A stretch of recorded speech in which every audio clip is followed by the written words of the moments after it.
calling to order the meeting of the Zoning Board of Appeals, Village of Bartlett, Counties of Cook, DuPage, and Kane at 7 p.m. Will the Secretary please call the roll? Mike Weirden. George Cozio. Here. Bob Carl. Here. Patty Hansen. Robert Carney. Linda Hansen. Here. Joe Bano. Here. At this time, we would normally review and approve the minutes, but since we don't have enough members from the previous meeting present at this time, we're going to delay that till the end of the meeting. The one other person might show up yet tonight. The first item on the agenda is case number 14-16, Palladino, 250 Wilcox Court. Are the petitioners present? Do we have evidence of the mailings, the pictures of the signs, a copy of the notice in the newspaper, and any additional documents of evidence? Mr. Chair, Mike Schwartz, yes, we have those on file. Thank you. Will the petitioners please come to the microphone? I'm sorry. Please label these exhibits A, B, and C at this time. Will the petitioners please come to the microphone at the podium to present your case? Hello. Excuse me, one moment. Raise your right hand. Do you solemnly affirm that the evidence and testimony that you are about to give is the whole truth? Please state your name and address for the record. Edward Palladino. Yes, I do. Jennifer Palladino, 250 Wilcox Court. I do. At this time, please present your case. We're applying for a variance to get a 5-foot fence on the side of our house where a 3-foot fence is allowed. Any additional comments? The purpose would be safety for our kids and our neighbors. We want to keep neighboring dogs out of our yard and our kids and our potential dog in our yard. A question to staff. Have you received any phone calls, emails, comments on this matter? Mr. Chair, to my knowledge, we have not. The one thing we did receive, you have an email from our village engineer that regarding the openings on the fence and the recommendation. Because of the type of fence, it's a wrought iron fence, and he suggested that a 6-foot-inch clearance on the bottom of the fence would be acceptable in the lower easement swale. If you looked on the pictures we went out there, you'll know that part of their yard's a detention basin. So he was good with the lower distance from the bottom of the fence to the ground. So you're speaking to item 6 in the discussion on our document, where it stated that he was originally recommending a 1-foot gap. Right. Now he's willing to reduce the 1-foot gap, and now he's going to allow for a 6-inch gap. Okay, thank you. Maybe you could enter that email. It came in later, and enter that into the record. The 6-foot. 6-inch gap. I'm sorry, the 6-inch Right. seems more reasonable than the 1 foot. Any discussion on board members?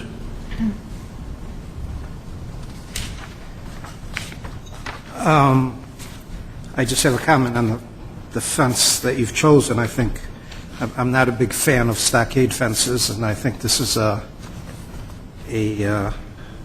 nice-looking fence. Yeah, thanks. Our neighbor Jerry, kitty corner from us, he got it, and it was Bob Allen, the engineer, village engineer, said he wanted open style, so we went with what he's doing. So your neighbor is the one across the street to the north? Yeah. So this fence is identical to that one? Similar. I think it's maybe a different brand, but both 6 foot? Same exact style. I'm generally against fences inside yards, but I have to compliment you also that the choice of the wrought iron looking fence makes it much easier to approve, because from a distance you don't see it that well. Yeah. And when I did go to the location because I wanted a better understanding of what that the drainage was in your yard, that is very unique. When I saw the house kitty corner across the street, with the fence, it made my decision a lot easier. Yeah. It does look very, very good. And the nice part about it is that you look across your yard, the other side is wide open also. So Right. it tends to keep that openness of your neighborhood, but you still get your fence. Right. That helps when you can just look right across the street and go, I wonder what this is going to look like. You know, Right. that's kind of nice that, you know. One question to you and to staff, what happens if something happens with that stormwater inlet? Do you realize that the fence may have to be removed? There are gates around the perimeter of the fence that's being proposed, and the village engineer has reviewed and has seen the plat of survey. I have a map here on the screen. So there is access to that easement, and the village still has the right, under the easement language, to maintain and go into that area if needed. So in a worst-case situation, Yeah. a section or two of the fence might have Oh, to be yeah. removed. Yeah, and we had Bob out to the house, and, we walked around the property and everything, and we had a long conversation about it, and, I got no problem with that. And hopefully that exception never happens. Right. Hopefully. Any other comments My only, from the board? only other comment is, with the nice wide parkway, there's really no vision obstruction even. I mean, that type of fence, you can see through it, but, I mean, we always look at the vision triangle to make sure that cars pulling out, won't be blinded by the fence, and I didn't observe a problem. If there are no further comments from the board, we will open this to the public for any comments. Is there anyone here who wishes to speak on this matter? Mr. Chair, I would just interject that staff, if there's any questions about the report, we are happy to summarize the points that are made in the report, or if you have any questions. I have no further questions. Okay.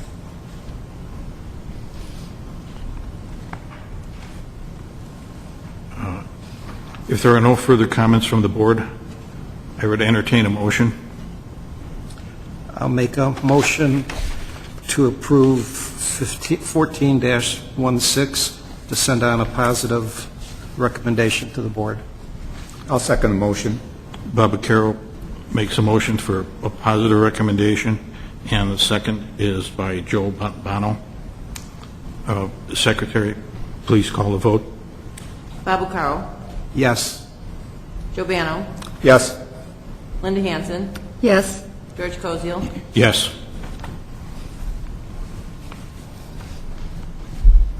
We are passing a positive recommendation to the village board. To staff, when will this come before the village board? It will be possibly the second meeting in October, but we will keep in touch with Mike, and then we'll give you a confirmation on that. To the petitioner, you have a phone number for Mike? Mm-hmm. Oh, yeah. Okay, so keep in touch with him. Thank you. Thank you.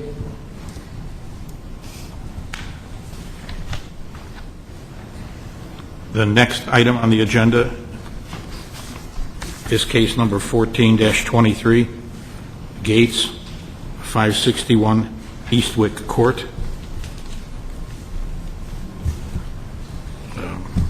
The request is for a variation to a rear yard for an addition.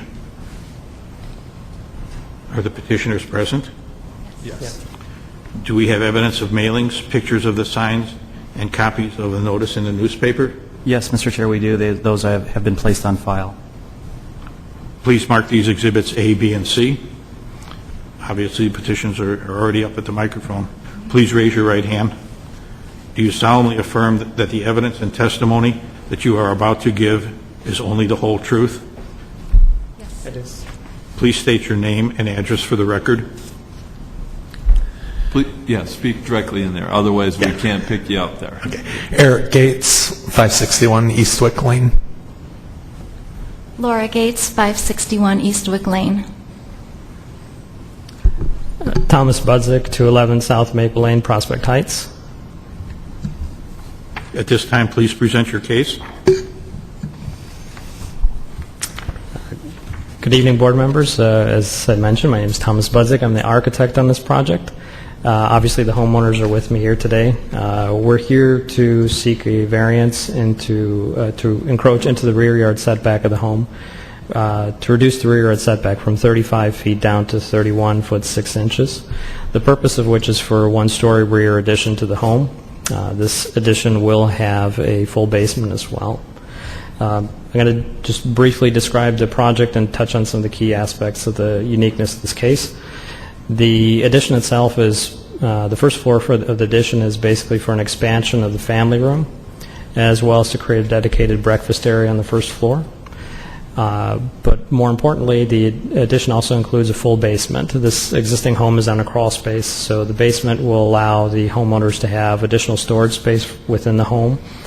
It will allow the homeowners to move what is now basically a laundry closet in their kitchen, to move that down to a full laundry room within the basement, and also to create a kind of a recreation room within the basement that can serve a dual purpose as a shelter in case of inclement weather conditions. With regards to the uniqueness, the back of the home at its narrowest point is 13 feet away from the rear setback line.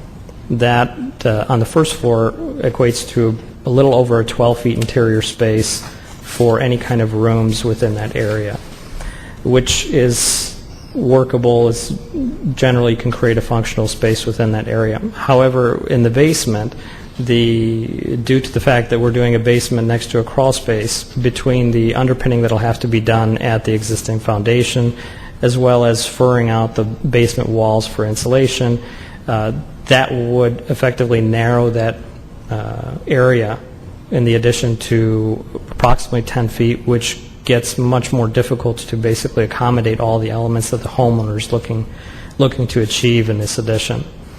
As you'll notice in our request, we're only requesting a 3 foot 6 inch encroachment, and we're not even requesting it for the entire addition, just in one portion of the addition. So this is done basically to allow for a functional layout of the space, and also for aesthetic reasons, to create basically a bump out on the back of the building where we can do a gable end, which mimics basically the front of the house. Essentially, we're trying to make the addition look more uniform with the entire house. We have looked at different alternatives in terms of placing the rear addition on the property that would not necessarily require a variance. As you can see, the addition is planned behind a one-story portion of the home. To place the addition anywhere else on the site would essentially require that the roof line of the home to start to impede on more of the second floor windows of the space, and require for remodeling of the second floor potentially as a portion of the project. That's something that the homeowners are looking not to get involved in. The way that we have designed this addition, we can essentially build the entire addition with fairly minimal impact to the existing home, so that they can continue to live in the home and they can continue to function in the home while the addition is being built. As I had mentioned, the rear yard encroachment is only 3 foot 6 inches. This is the minimum we feel we need to create that functional layout. The encroachment is also 20 feet away from the west neighbor. The other thing I did want to point out is the neighbor to the east, their home is actually set forward a few feet past this existing home. Had this home been in a similar situation, or had this home simply been set back those few feet forward, then we would have no need to be here. We would have that space to create this kind of addition off the back of their home. That is essentially a summary of our request. If there's any technical questions, I'd be happy to answer them, or if the homeowners can address any other questions. Question to staff: have you received any phone calls, emails, comments on this matter? We have not. Any comments, discussion from the board? I just have a question. Is the material, the siding and the roofing going to match, or what's that going to be? Yes, absolutely. Well, the rear addition is going to go over a good portion of the one-story part of the home, so that will all be new to match existing. At that point, they may simply replace all of it because we're already doing a large portion of the work. Similarly with the siding, I think it's to be determined. It'll definitely match existing, but whether we'll actually replace the siding on the entire house, I think is still yet to be worked out, to be decided. Okay, but it's going to be a matching... Yes. Okay. As a minimum, you'd match the entire back of the house.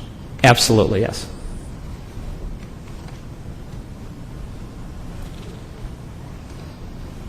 I understand the uniqueness of the situation. So many homes, as the builders are laying them out, stagger them a little bit so that they're not on straight lines. So you just happen to be the one that was set back a little more. I think the request is reasonable. Comment to the staff, it was interesting that the presentation of the impervious surface effect of the addition.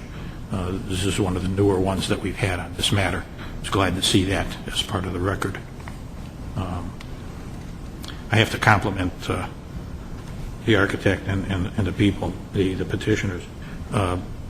Well presented, probably one of the best I've seen in having side-by-side before and afters, and the whole presentation of the findings of facts was very professionally done. Thank you. Any other comments, questions from the board? At this time, I would open it to the public. Is there anyone who would like to make a comment on this matter? Please come forward. If not, I would close the public section of the meeting. I would entertain a motion. I make a positive recommendation for case number 1423 on the gates at 561 Eastwick Court. For the positive recommendation, go to the board. Second. I have a positive recommendation from Linda Hansen and a second from Bob Baccaro to pass along a positive recommendation to the board for approval of the 561 Eastwick property. Secretary, please call for a vote. Linda Hansen, Yes? Bob Bucaro, Yes. Joe Bano, Yes. George Cozio, Yes.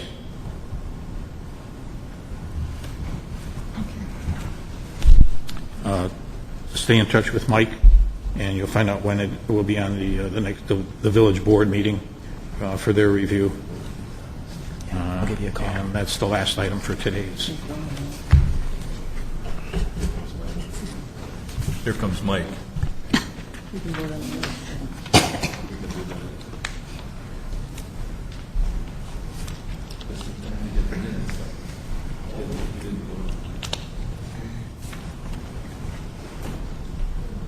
Hello. And for the record, I'd like to note that Mike Worden arrived at 7:20. At this point, we would is there any old business or new business to discuss? Nothing from staff? I'm sorry, I was daydreaming there. That's okay. Anything on old business or new business? Old business, no, I don't, well, it's not old business.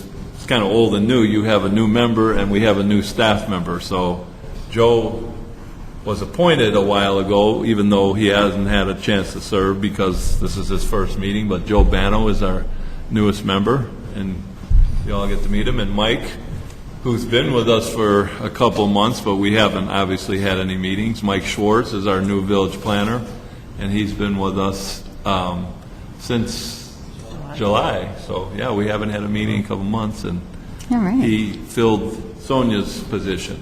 So that's kind of old and new business. On behalf of the ZBA board, I'd like to welcome Joe and Mike. Thank you. Good.